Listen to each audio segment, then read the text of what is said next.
Can you hear me? There we go. All right. Check 1 2. Check one. I'm check on one. too. All right. So yeah, go ahead and take care of that right now. So that way, once we get started, we don't want to have any background noise. We appreciate you all being here this morning. We're looking forward to a great discussion with Pastor Brett Fuller. He'll be joining us virtually, but we wanted to definitely make sure that during this time that we have a discussion with him, that we eliminate as many distractions as possible. So just stay seated once we get started, and then we'll get rolling. The other, yeah. So another thing is, as we're going through this, if you have other questions that you would like to ask Pastor Brett Fuller or to be discussed here amongst us, then you can actually go onto YouTube. This will be live streamed. Go onto YouTube with your smartphone and actually put it in the chat. So we may not get to all those questions, but I would love to see if there's things that are not being addressed or things that you would like to ask. I want to give you a chance to do that. So you can go into YouTube, put it in the chat, and so that way I can see it up here without causing too much disruption, okay? All right, so yeah, we'll give us another minute or two, and then we'll get going. Yeah, that won't work. Oh, if you have something right now, absolutely, yeah, for sure. But I would prefer you just put it in the chat so I have them all in there.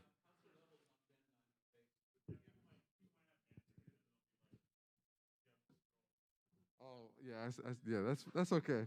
Hopefully, there's not too much banter going on. We'll try to keep everything nice and friendly this morning. Okay. Hey, Jarrell or Luke, do you want to just see how we look with?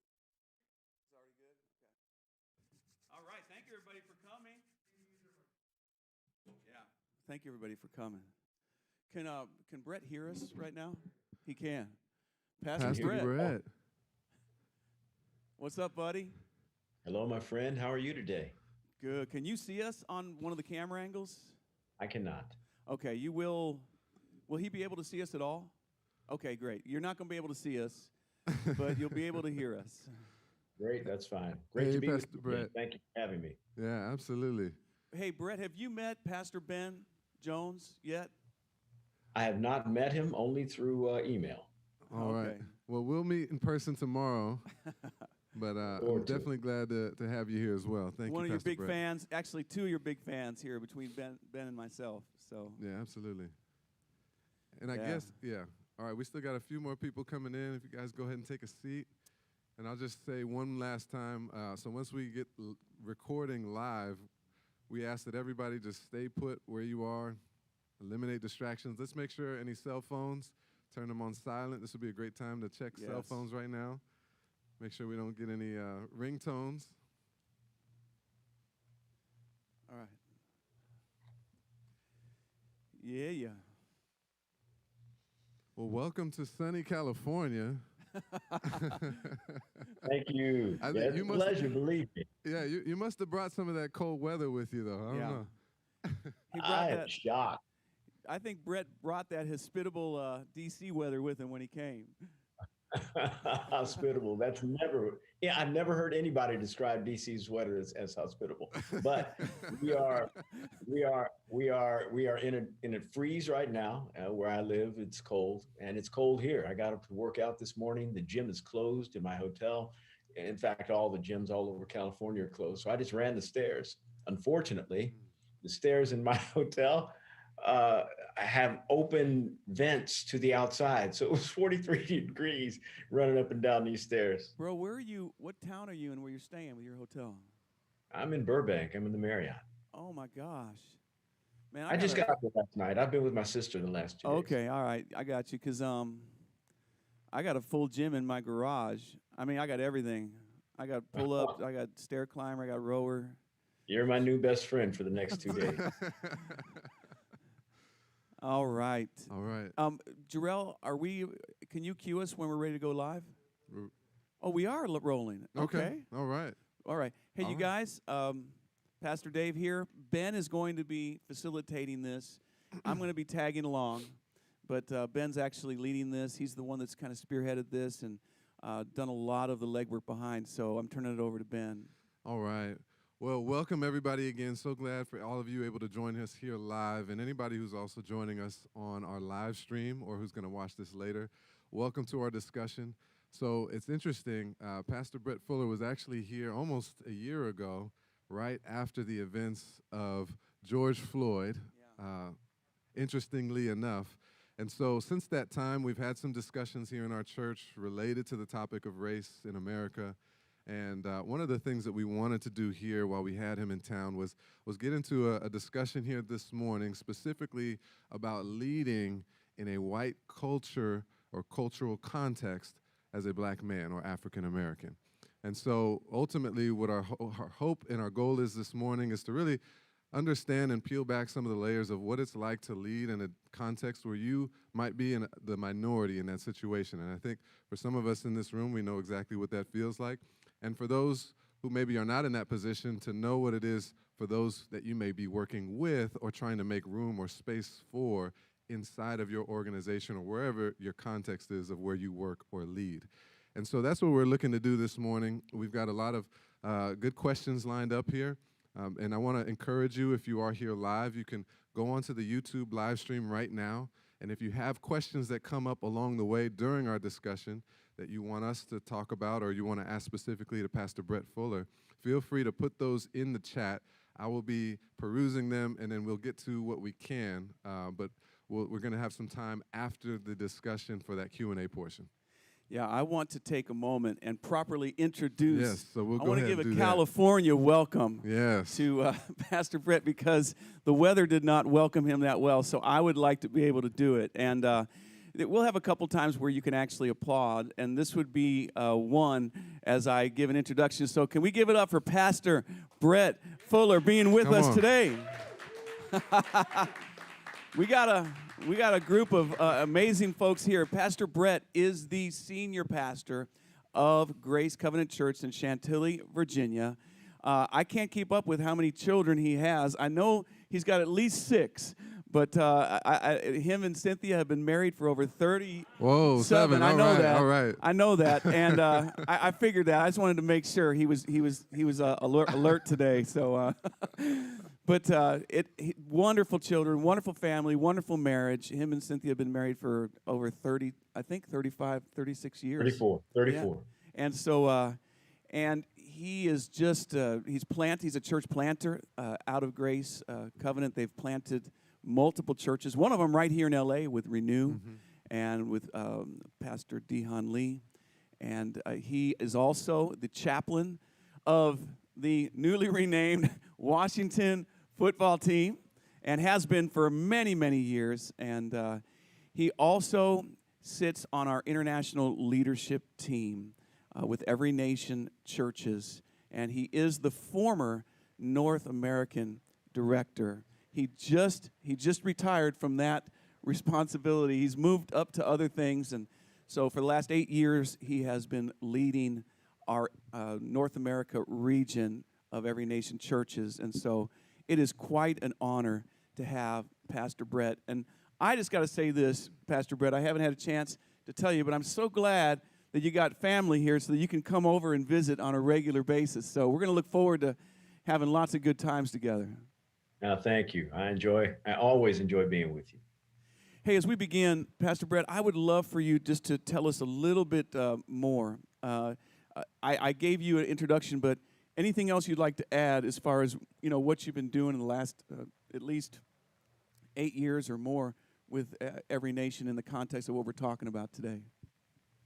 Well, Pastor Dave and Ben, I have had the privilege of leading one of the finest church organizations in the world. It's not the largest, it's not even the best, but it's the finest. They are a group of men and women who really love God, have a lot of integrity, are mission focused in winning the campuses, planting churches, being socially responsible, doing world missions. Holiness and purity are things that they prize highly. And the men with whom I walk, the peers that help to govern the world of Every Nation, are guys with whom I've been for 30 plus years. We've given one another more than enough opportunity to say bye to each other. We've hurt one another. We said the wrong things. We've done the wrong things. But we decided not to leave each other, not to make our relationships disposable.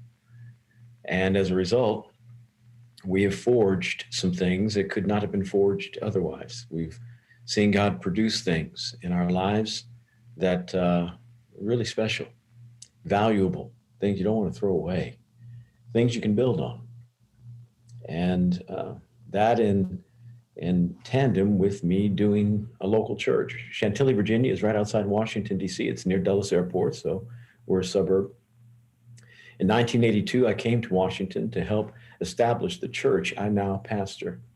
I was 21 years old. I was a campus minister at Howard University. I wasn't employed there. They didn't ask me to come, but I was a campus minister, much like our E&C ministers are at their campuses. And I was a director for 9 years there on the campus. After that, I became an associate pastor of the local church that I helped to plant. And then in 91, I became the senior pastor. And I've been that since then. I am pleased to be able to pastor my church. It's a great congregation. God has blessed us. He's really shepherded the church better than I thought. And when I say better than I thought, it's not that I lacked. I had a misunderstanding of God's capabilities. I knew he was great at it. I just knew he had to work through me to do it. And that was a hindrance. So I'm always surprised when good things happen through Grace Covenant because I'm the pastor and I know how messed up I am. But I'm grateful that God has been able to produce something that's an example in our city. I've been able to replicate it around the world in some measure. And I'm just about ready to hand it over to the next generation who will hopefully take it to higher heights. We've got a passion to win our city. Washington, D.C. is one of the metropolitan plums of the world, and we want to see it won to Christ. We think if we can, along with the rest of the body, we can't do it on our own. But if we can see it won, either in my generation or the successive one, then we might be able to see the world change for good. So that's what I'm giving my last 20 productive years of ministry life to, is seeing my city won to Christ. So I hope that helps you understand a little bit about who I am. That's great, Pastor Brett. Thank you for sharing that. Obviously, your heart for this topic and for just all the work that God has used you for clearly comes through, and the sentiment is felt here. And so actually, we wanted to, as I mentioned before, really get into what is it like as a leader for you. You have been able to lead at some of the highest levels within our ministry. And so I imagine there's been many times where maybe you've been the only African American in the room. And for some of us, we maybe have experienced that ourselves, and want to just hear from your perspective what it's been like for you in those moments. How have you been able to represent the African American voice to your peers specifically? And have you felt like you have had to be the spokesperson for an entire group? Or have you felt as though your voice has been seen as just another opinion from a different perspective in that peer group? If you could maybe answer and give us a little insight into what that's been like for you. Okay, about 3 or 4 questions in there, but I'm sorry. No, that's good. I remember them all. If I don't, please don't. I'm not going to be offended if you remind me that I didn't answer. I want to answer every one of them. First of all, I've become comfortable with the uncomfortable. So it's never a fun feeling knowing that you are the only one in the group like you. It's awkward. There's nobody else with whom you can fellowship at a soul level. Spiritual level, yes, but not at a soul level. There's no home cooking in the room. You're at a restaurant that's foreign. The food just doesn't taste the same. So you're always mindful of what you are not and what you are. You're not less than, but you aren't them. And so I've learned to be comfortable with that, even though it's very uncomfortable, primarily because of my spiritual calling. And that I don't know that you can find a place in the Bible that describes what I'm about to say, but I know it to be true. God's called me to be a peacemaker. Jesus said in the Beatitudes in Matthew chapter 5, "Blessed are the peacemakers, for they shall be called sons of God." That's what he's called me to be. Whether it's peacemaking between two people of the same ethnicity who have problems, a husband and wife that don't like one another anymore, friends that are now estranged, or black and white folks, ethnicities that have serious issues and problems, different perspectives from which they see life. Both of them believe they are absolutely true and right in their perspective, trying to figure out how to bring about a new reality to both of them. I'm called to be a peacemaker. Now, that's not my only calling, but it's a part of who God has made me. As a result, when I enter into environments that are less than comfortable, I realize, okay, my job is to figure out how in the world to bring some fruit out of this barren soil. And so I look at it as a challenge every day of my life, but a privilege to be able to do this. Because when I do it well, and even when I don't do it well, meaning it doesn't look like the outcome I had hoped, if I give my best, then I get a new name. The other Beatitudes are really great. You're merciful, you'll receive mercy. If you're meek, you'll inherit the earth. If you're poor in spirit, you get the kingdom of God. All those things are fabulous benefits, and you never want to diminish their impact or their blessing to a person. Right. But this is the only one in all of the Beatitudes that actually gives you a new title and a change of identity. That's good. Blessed are the peacemakers, for they shall be called sons of Almighty God. Pastor Now, Brett, when you get this, Pastor Brett, this is I'm Dave. sorry?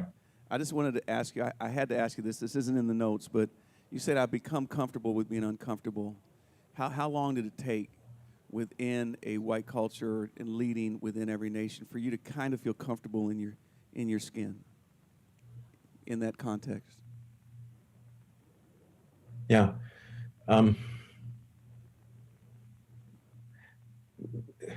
Comfortable, varying degrees is comfortable.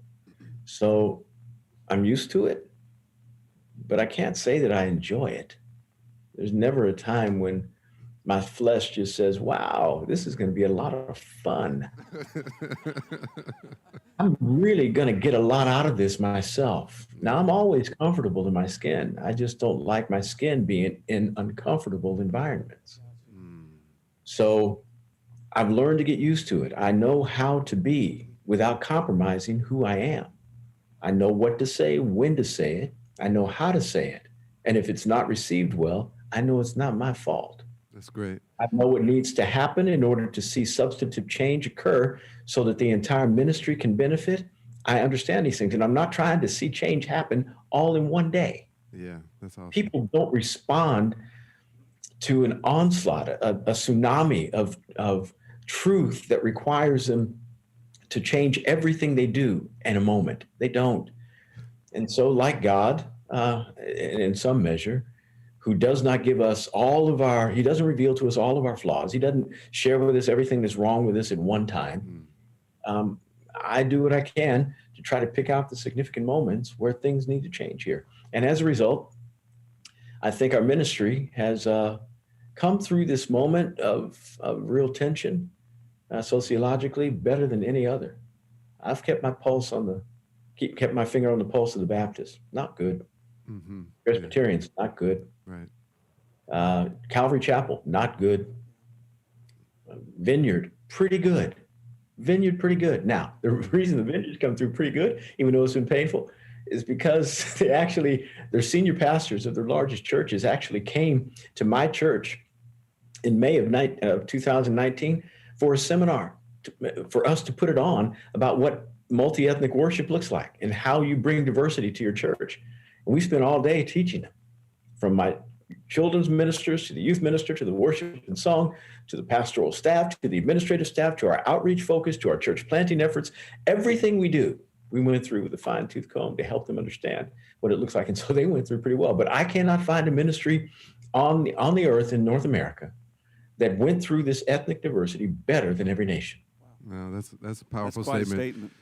Thank you, Pastor Brett. One last thing, just in line with that onslaught of questions that I started this off with, is in terms of the perspective that you receive from the other leaders. Can you maybe talk about that? Obviously, you spent a lot of time here talking about your view of how you approach the situation. Can you maybe give us, whether it's an anecdote or story, or help us to understand how have you seen different people and leaders at that level respond to you, and how have you addressed any of their responses?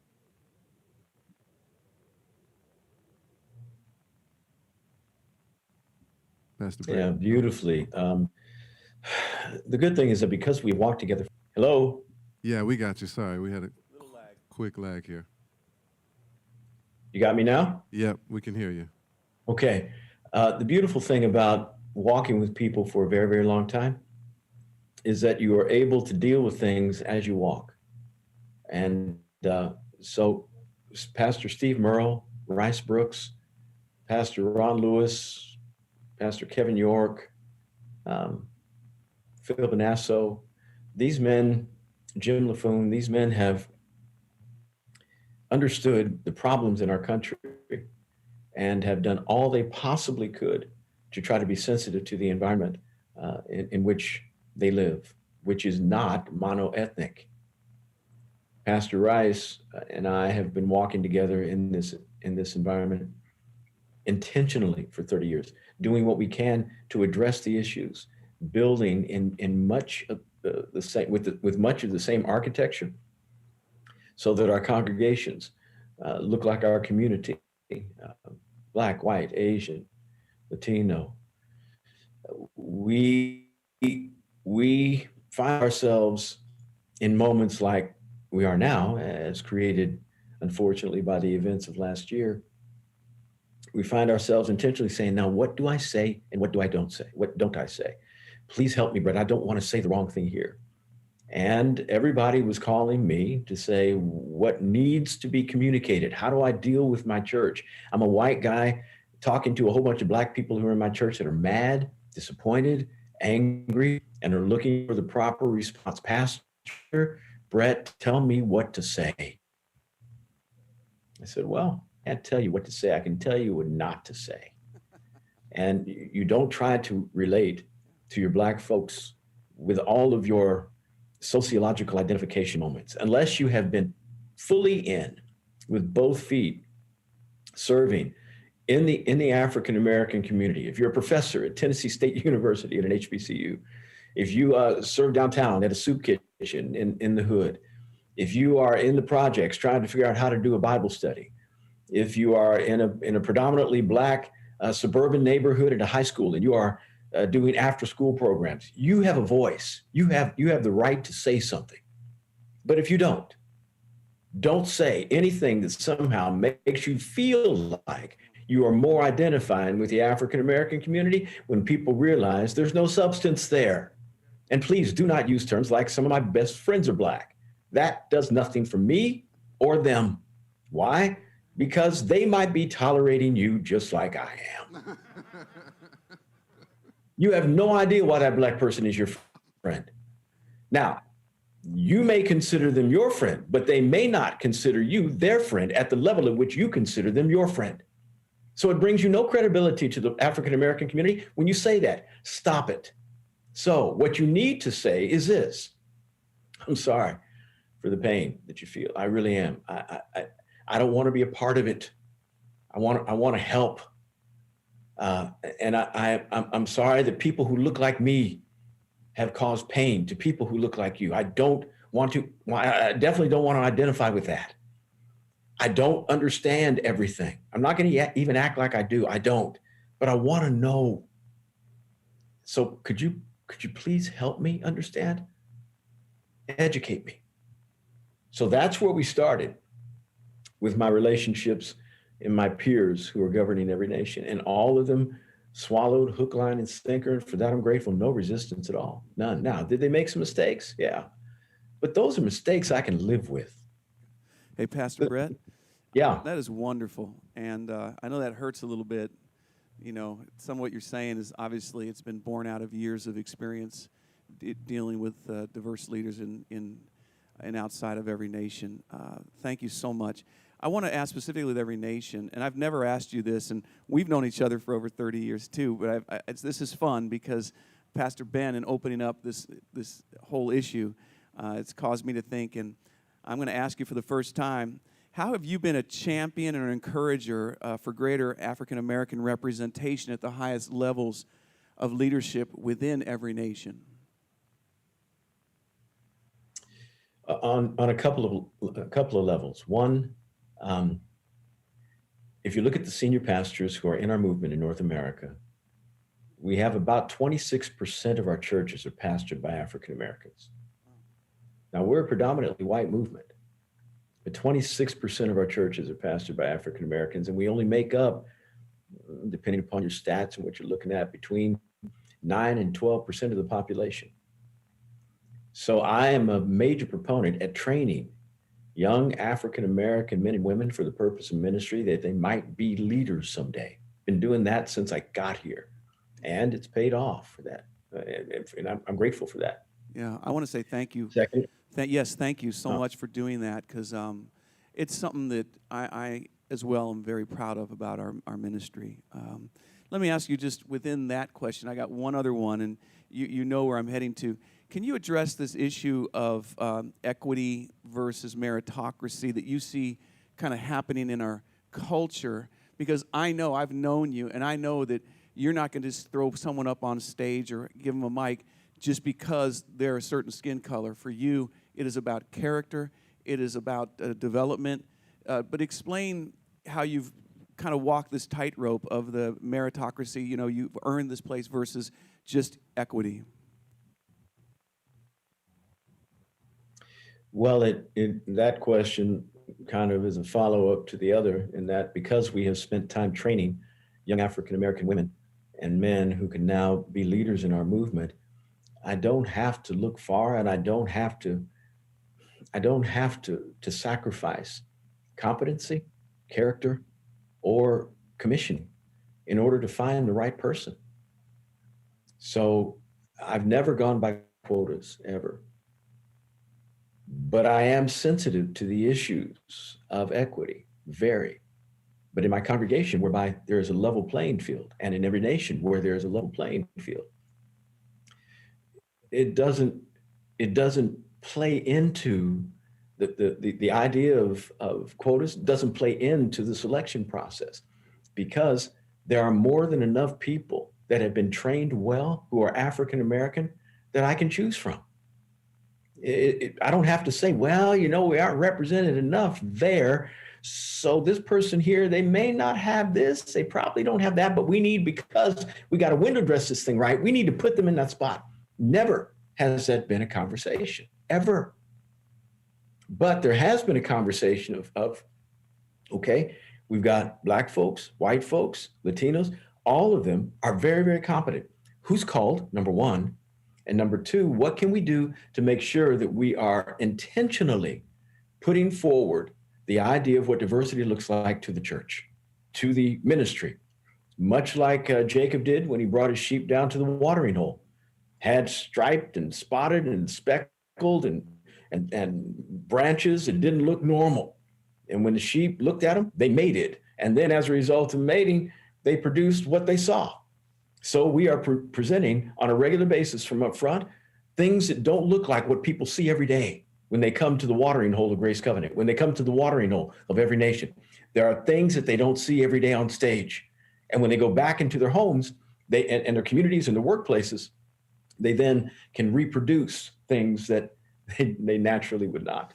Pastor And Brett, so- I've been at your church several times, and I think you guys just champion this whole idea of it's not about, you know, equity. It's about, you know, who's really called and who has the character. But let me ask you, I'm going to press you just a little bit further. Within our culture, there seems to be a growing demand for equity. How do you navigate outside of Grace Covenant Church and outside of Every Nation? You know, how do you approach this issue? Maybe as you're talking to just people in your community. I know that you've been trying to champion different causes there in D.C.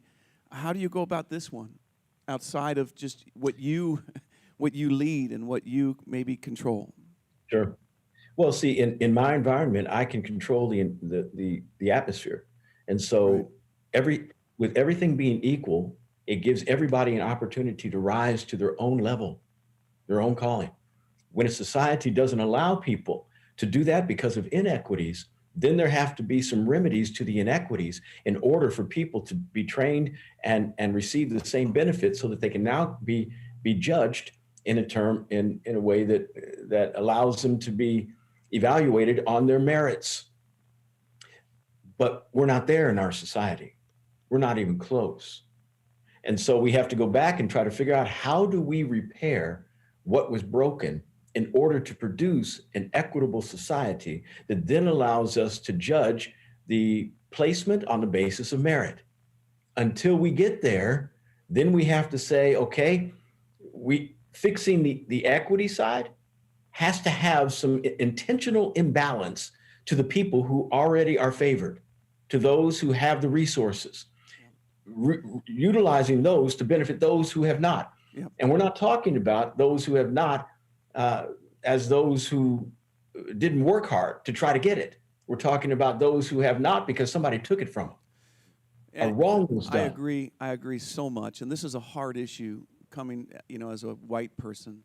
This is a hard issue for a lot of whites and those that are not black, maybe those that are Asian or those that are Latino, to understand. And I know that your answer here, I felt, because me and you have talked about this, and when we were together last time and we were driving to the airport together, you were mentioning about, growing up on really in Indiana on the kind of more the white side of the tracks, and how there was so many inequities there for African Americans. It wasn't even an issue. It was a non-factor. And I can just feel that your answer doesn't just come from a, political kind of a, pre-thought through answer, but this is something that you've actually had to live out your whole life, really, you and your family. Indeed. I grew up in Kansas City. I went to school in Indiana, but my entire life has been one of trying to figure out how I could just get to equal. Fortunately, that's not an issue any longer for me. It's not an issue any longer for me in my ecclesiastical world, the church world. It is an issue at times when I'm trying to do things in my community where people might look at me as being less than. I can't do anything about their sight, and I can't do anything about their perspective, how they hear me. I can just go ahead and perform the way I'm supposed to. But I don't think there is any question that there are intentional inequities that have been placed in society against people of color like me, Black folks.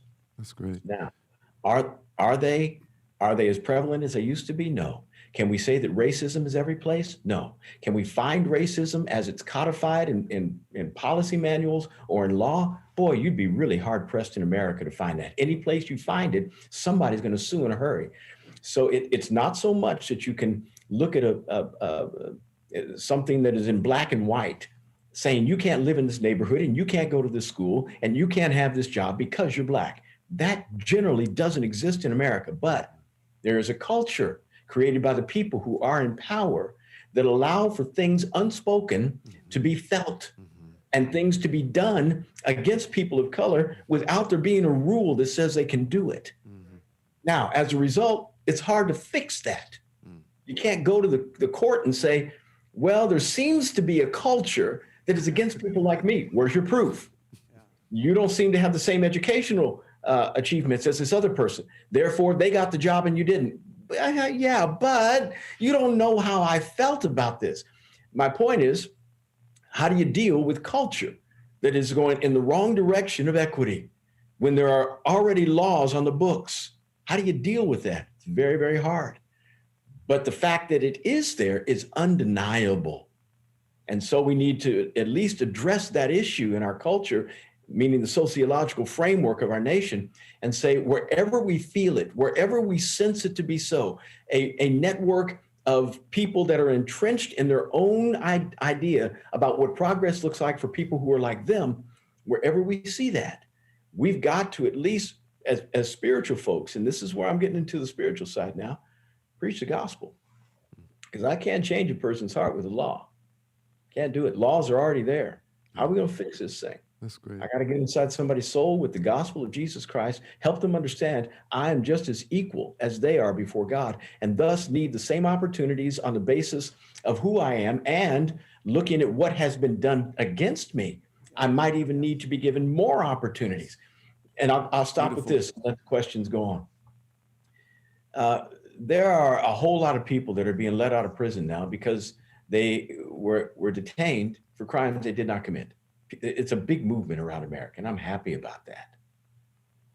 But the government does more when they realize that they've wronged somebody. They do more than say sorry.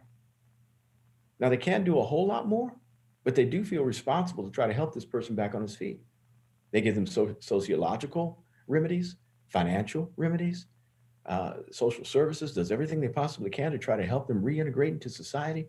I mean, that specific sphere of government works hard to try to fix the problem.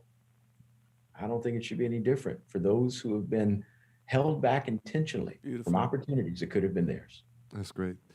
Thank you so much, Pastor Brett. This is gold here. Thank you for sharing your heart with us this morning. I want to actually go back to the statistic that you shared with us, the 26% of African American leaders in our ministry. And I imagine within North America. And I imagine we've got some people watching or some people here today that are going to be or have a desire to be the type of champion that you were over these last 30 years in their own sphere, to make waves and make opportunities for others behind them. Can you help us understand some of the challenges that you faced and have overcome over the past 30 years to help get us to a place as a ministry where you can now say we have this type of representation? Yeah, and that's just at the pastorate.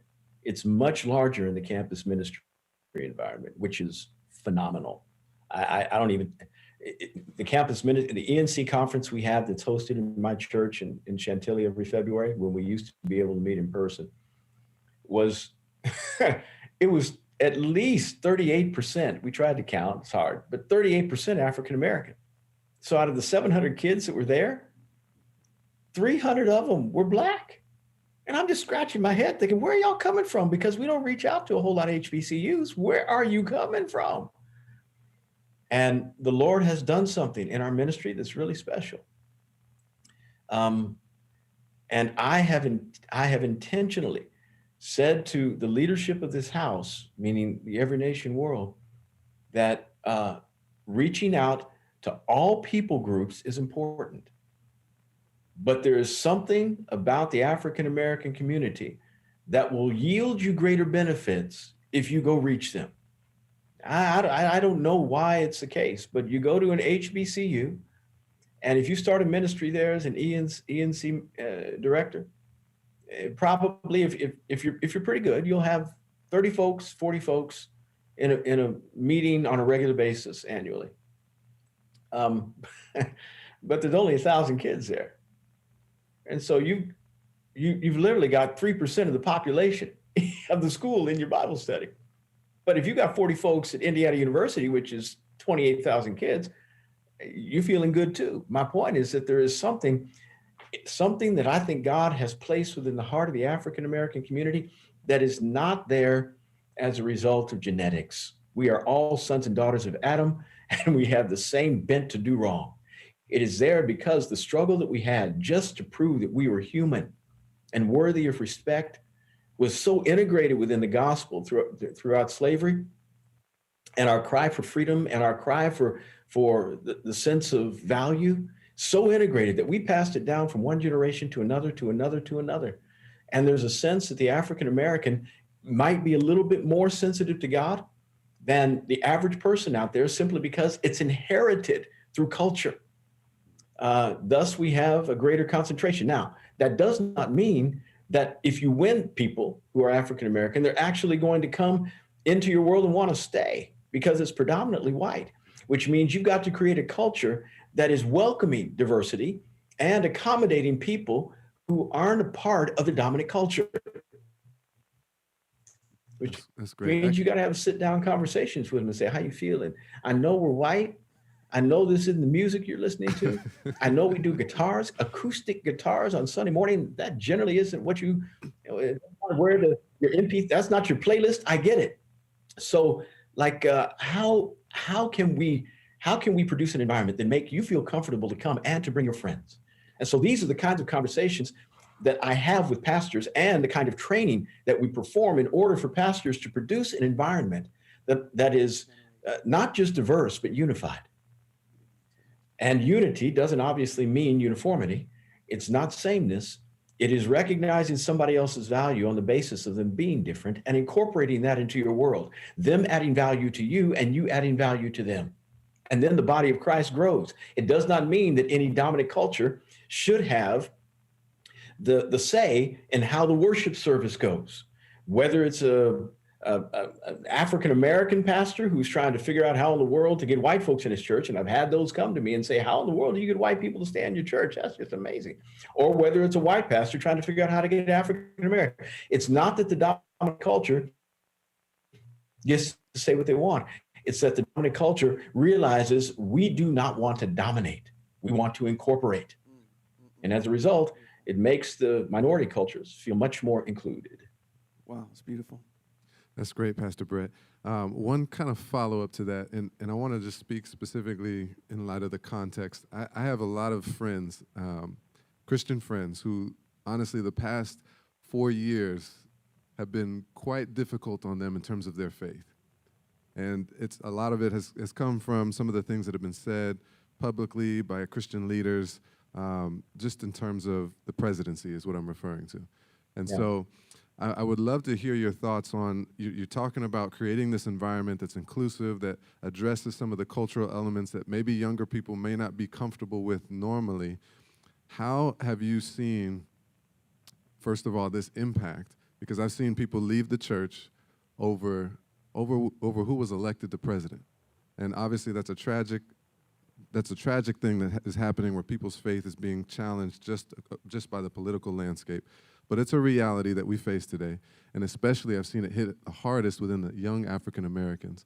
Now, what are some things maybe you can speak to that you've done to address those things, or helped other leaders to address that, to make sure that there's a continued space for the younger generation as they're coming in and trying to grow in their faith and in their leadership? That's a great question. It's hard. I mean, it's just flat hard. But I start from a kingdom perspective. So we've got people in our church that have bumper stickers that said Trump, Pence, and then parked right next to somebody that had one that was Biden, Walker. I'm sorry, Harris, Biden, Harris. And so it was hard. It wasn't any easier with Mitt Romney or Barack Obama or McCain and Barack Obama. It was hard. But because I'm kingdom, and that's my priority, I'm not going to concentrate on my political affiliation, as strong as I am in my political persuasions. I'm not going to talk about it from the pulpit. I'll talk about principles that are important to identifying with what obedience looks like with your vote. I'll talk about that. I'll talk about abortion. I'll talk about what it means to be socially on point and sensitive to law enforcement issues, which I love law enforcement. I love it. My police chief is a part of my church. I disciple him every week. I love law enforcement. And he's one of the movers and shakers in law enforcement to try to change it so that it is not something that people want to decry, but something that people embrace in their community. He is outstanding, outstanding. I talk about these things, but I'm not talking about them with respect to who somebody should vote for. I'm just talking about them concerning what Scripture has to say about justice and righteousness and protecting those who have no voice. And when people choose to leave a congregation as a result of somebody's political persuasion, and that political persuasion was not trumpeted from the pulpit, meaning I know a lot of folks, week before the election, Black folks are saying, if you're a real Christian, you will vote for Biden. And white folks saying, if you are a real Christian, you will vote for Trump. And I think those pastors made a huge mistake. Yeah.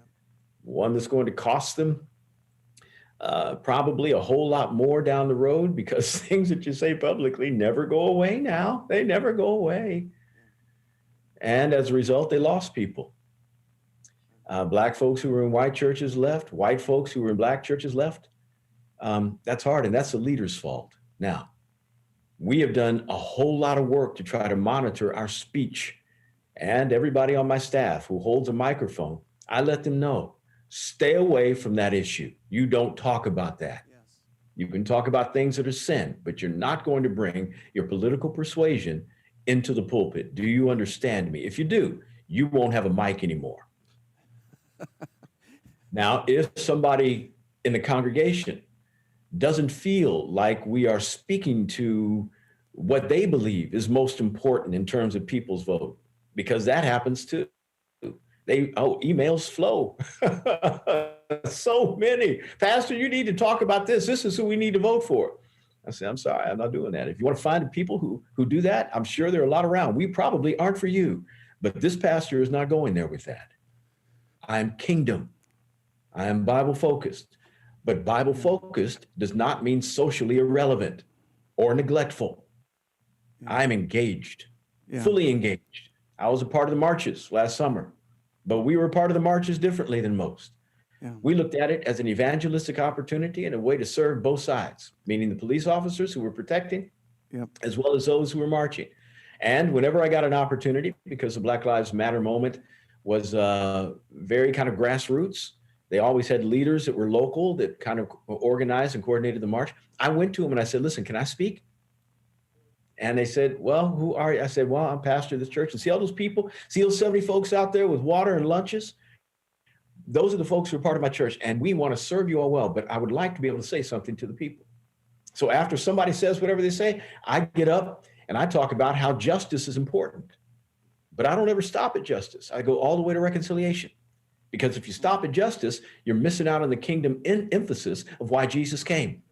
Wow. Justice was meted out. It was meted out on Christ. It should have been meted out on people, but it was meted out on Christ. He took it for us. But why? Not in order for justice to be satisfied, but so that the people who offended him most might be reconciled. I'm into reconciliation. And if we as a community are going to be healed, if we're going to be found more whole than just always crying for some kind of sociological revenge to be carried out on somebody who did wrong to somebody else, then we're going to miss out on what it means to be a community that is really moving forward together. We're always going to find ourselves on the victim and the perpetrator side.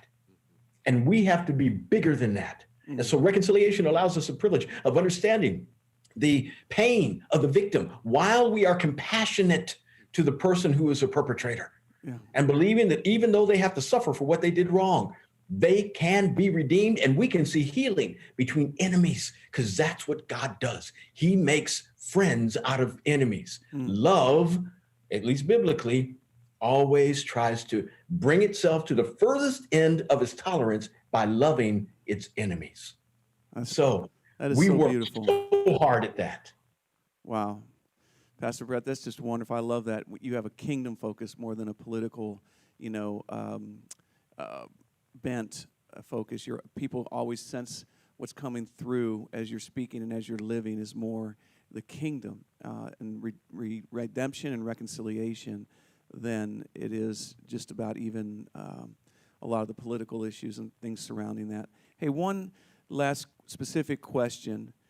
What have been the challenges that you've seen to greater acceptance and representation of young African-American leaders? Not so much in every nation, because we've already covered that, but just in society in general. Maybe some challenges you faced too. It is the biggest challenge and the most prevalent one. What I see the most often is how angry African-American people are, young or old, and how afraid white folks are of them because of that anger. They don't know what to say, meaning white folks and black folks. And black folks really don't know how to have a conversation without alienating somebody who's trying to understand.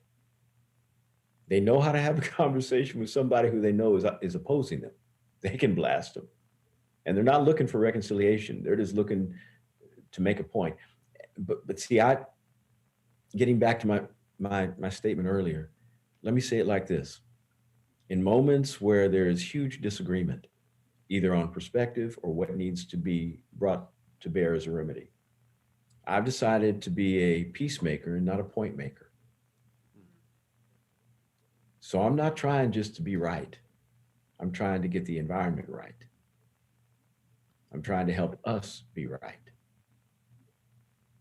And so I've intentionally not worn my pain on my sleeve. I've not allowed it to get in the way of somebody being able to hear truth. Remember, we are all people. We'd love it if somebody can just take truth no matter how it comes. That'd be great, wouldn't it? But when somebody is really mad at you and they're telling you about yourself, your emotions are so heightened that it's hard to hear their words for their actions, their tenor, their emotional state. And you're thinking, what is this? Why are they so angry at me? Did I? And so you barely get the information because the emotions get in the way. Now, there's no excuse for the person who is receiving the information to not receive it. No excuse. But I also know that human beings are flawed and we can't always hear the right way and get the right information. And so I'm doing all I possibly can regularly to take my pain to the cross.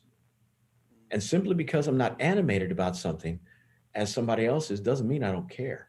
I just care differently. And I care about more than just being right. I care about us being right.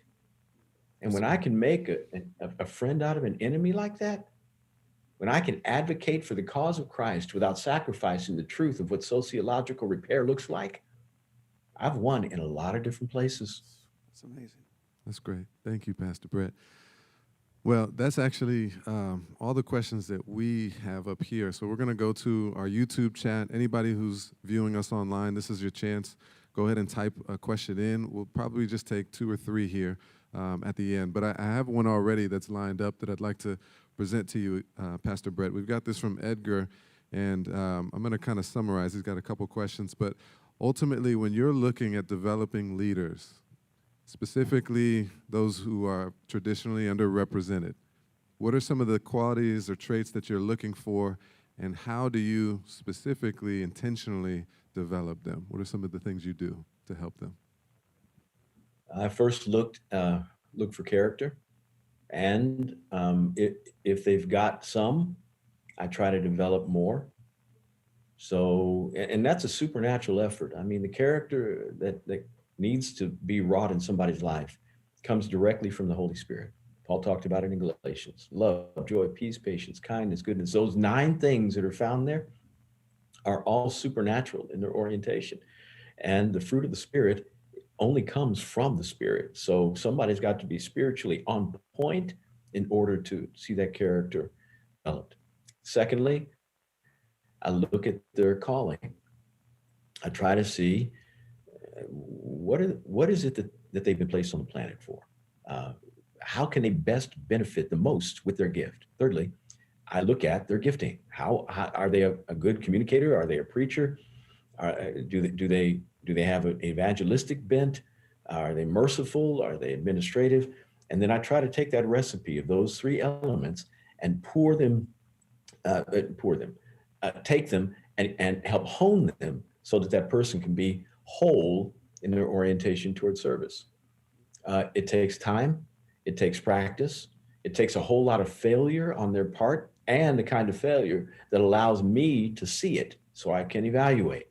So it might be that somebody's up there and I give them a mic and they're fairly new at this thing, and they say something that's just not quite right.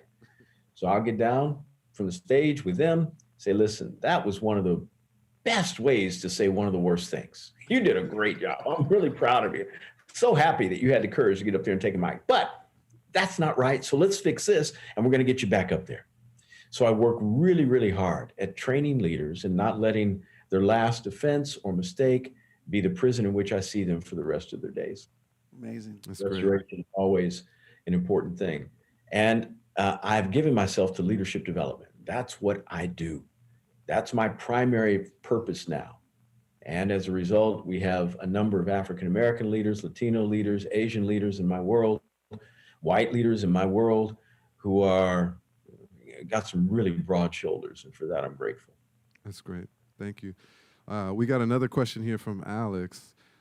His question is around social media and its place in public dialogue. Can you maybe talk about your perspective here? Is there any value to engaging in any of these discussions here? We've been discussing about race, reconciliation. Do you see any value through the platforms of social media? And if so, have you been able to navigate that, and how? Has he leveraged it at all? Yeah, I'm gonna answer a little bit of the last question more, and then move toward this. Some of the things that will disqualify somebody from me working with them is a reluctance to be a peacemaker in their environment and rather be a point maker. So I know a lot of people who want leadership because they feel like they are the ones who are to bring substantive change. And what they do is they wind up being the fly in the ointment. Yes, they are heard. Yes, they made their point, but they destroyed the environment. And so if you're gifted, if you're called, if you have a degree of character, that's not the only thing but it does mean we meter it. And we understand the environment, and we are trying to bring healing. We're not trying to tear it apart. When it comes to social media, I use it as a tool to instruct logical change. Why? Because too many people can get the wrong thing out of 140 characters. We're having this conversation because it requires depth. It requires a lot of paragraphs to say what needs to be said and questions back to clarify what I might say. Can't do that in social media. And so I'm not trying to use it as when things really, when George Floyd was murdered, so many people were asking me to comment. It was early in the week. And generally I need at least 24 hours before I say anything about anything that I see sociologically messed up in our culture. If it happens in the news, my emotions are really charged. That's why if I'm going to go see 12 Years a Slave, Birth of a Nation, Harriet, I can't go on Saturday night. Can't. My soul is not, it hasn't processed it well enough on Sunday, and something's going to spill out. I'm going to be mad, and everybody going, what's wrong with Pastor today? I saw a movie last night, and I can't stand it. Just mad. So I need time. People were asking me, Pastor, please comment on social media. And it happened, I don't know, Tuesday or Wednesday or Thursday, I can't remember. And I said, no, I'm not going to. I'll talk on Sunday. I saw what our nation was going through, and I realized, boy, my voice better be clear. And this is not a time for me to have to apologize for something. I better be clear and stand by it for the rest of my days. So I didn't comment on social media. I waited to Sunday, and then afterwards, I began to use social media simply as an echo to what I had already said. Now, that's Brett. I realize that other people want to do what they do. I'm not saying they're wrong. I just choose not to use that format to make my voice most heard. Now, I do believe, if you don't have a pulpit, I get it.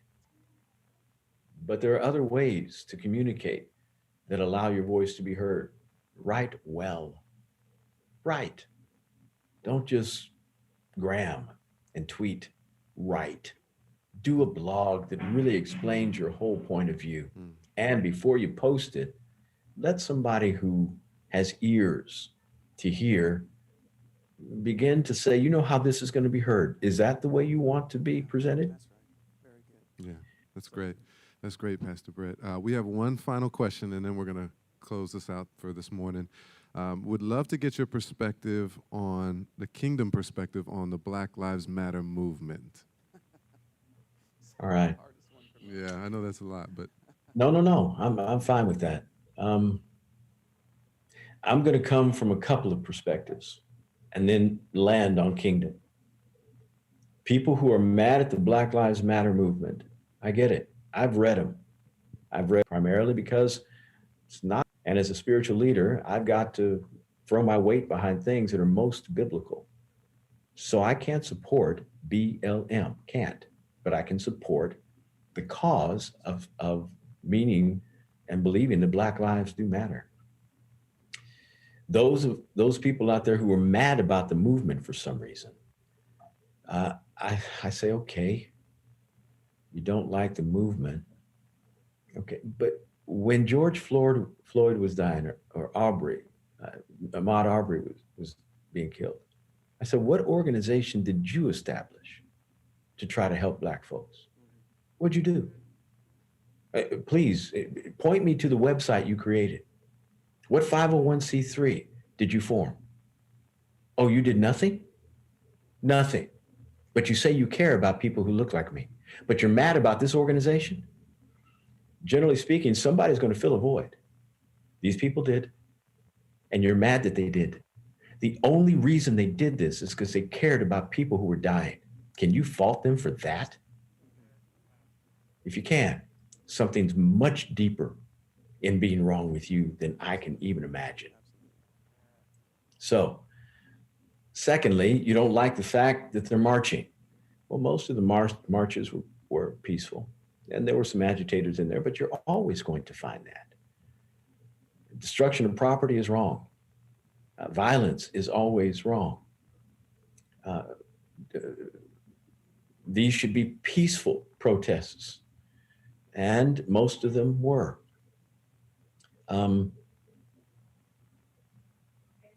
But I could not throw out the entire cause just because I didn't like the organization. And I stand by that today.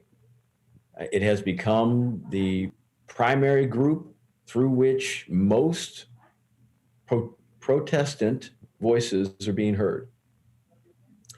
Southern Leadership Coalition, Rainbow Coalition, NAACP, these have taken a backseat to Black Lives Matter. So I get what's happening in this generation. I just support the cause rather than the organization. Wow, Pastor Brett, thank you. This has just been absolutely wonderful. We could talk for hours, and we took 3 questions from our studio audience today, and I just want to say thank you for taking the time. I'm looking forward to you coming, bringing the word, talking about the kingdom and bringing the gospel tomorrow at our 9:30 and 11 o'clock services. So, hey, what we asked you, and maybe we can flash this on the screen, if people want to connect with you on social media, I know that you have I think you have a blog and you have a leadership, either website or blog. Can you just, even if we don't have the video up, the graphic up, can you just tell us how they can just maybe connect with you more and hear more of what you're saying? Sure. I'm on Twitter at Fuller Life Today and Instagram at the same handle, Fuller Life Today, FULLERLIFETODAY. Great.